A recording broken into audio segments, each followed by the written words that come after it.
Hi guys, this is dental classes for you. Now we shall move on to the next topic, that is Vipeholm study. It is another dietary study done on controlled human populations, just like Hope Woodhouse study that we have discussed earlier. Now let's study more about this study. Okay. It was given by Gustafsson et al. And it is a 5-year investigatory study done on 436 adult inmates of Vipeholm Hospital, which is located in Lund, Sweden. This hospital is for the mentally challenged. The purpose of the study is to find out whether an increase in carbohydrate intake will cause increase in dental caries. And if yes, does it affect when the type of sugar is sticky or non-sticky, or when it is consumed, like whether it is at meals time or in between meals.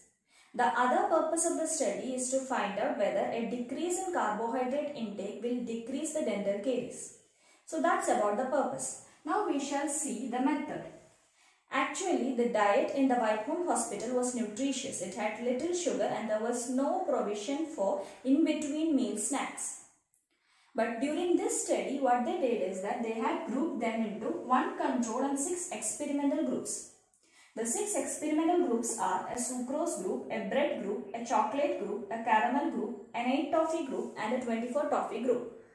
As the name suggests, these experimental groups were so grouped based upon the type of sugar that were given to them for the study. You can always read up more about these groups so that you can understand the exact amount of sugar being given at what intervals. Okay. Now let's see what are the major conclusions obtained from this study. First of all, the increase in carbohydrate intake will cause an increase in caries. Okay. The next thing that they understood is that the sticky form of sugar causes more risk for caries. That is, the increased risk of caries is seen in sugars that are retained more on the tooth surface. Next is, sugar between meals will also cause increased risk. That is when the sugar intake is in between meals, there is more chance of dental caries. The next conclusion we obtained is that upon withdrawal of sugar-rich foods, the increased caries activity rapidly disappears. Also, we can see that the carious lesion may continue to appear despite dietary restrictions. That is, whether you avoid all kind of dietary carbohydrates and refined sugar also, there may be caries present. Okay. And finally, an increase in clearance time of sugars causes increased caries activity. Okay. So these were the major conclusions obtained from the study. Now let's move on to drawbacks. First of all, there is no matching. That is, there is no possibility of matching in terms of age or in terms of initial caries status, because we are doing the study in inmates in individual wards. Okay. The second drawback is that these patients are mentally challenged. They may not be able to follow and understand the directions properly. Okay. Thirdly, there is no consistent pattern followed in the dietary regimes. And finally, the study was considered to be unethical because we are altering the diet experimentally in direction so as to likely to increase the disease. Okay. So that's about the drawbacks. That's all about the Vipeholm study in a nutshell. Let me summarize. That is, it was given by Gustafsson et al. And it is a 5-year study done on 436 inmates at Vipeholm Hospital.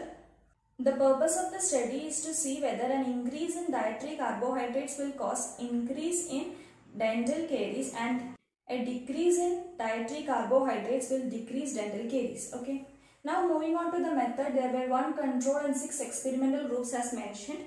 And finally, main conclusions we obtained from this study were an increase in carbohydrate caused increase in caries activity, sticky form of sugar caused increased risk of dental caries, sugar in between meals was more riskier than at meals, and withdrawal of sugar-rich foods will cause increased caries activity to rapidly disappear. Carious lesion may continue to appear despite dietary restrictions. Increase in clearance time of sugars causes increased caries activity. The drawbacks include there is no matching, the patients are mentally challenged so they don't understand instructions clearly, there is no consistent pattern in dietary regimes, and the procedure was unethical. Okay. Now finally, what you understand from this study is that the physical form of carbohydrate is more important than the total amount of sugar ingested. With that, I conclude the topic. Hope you have understood the topic. For more such videos, like, share and subscribe. Thank you.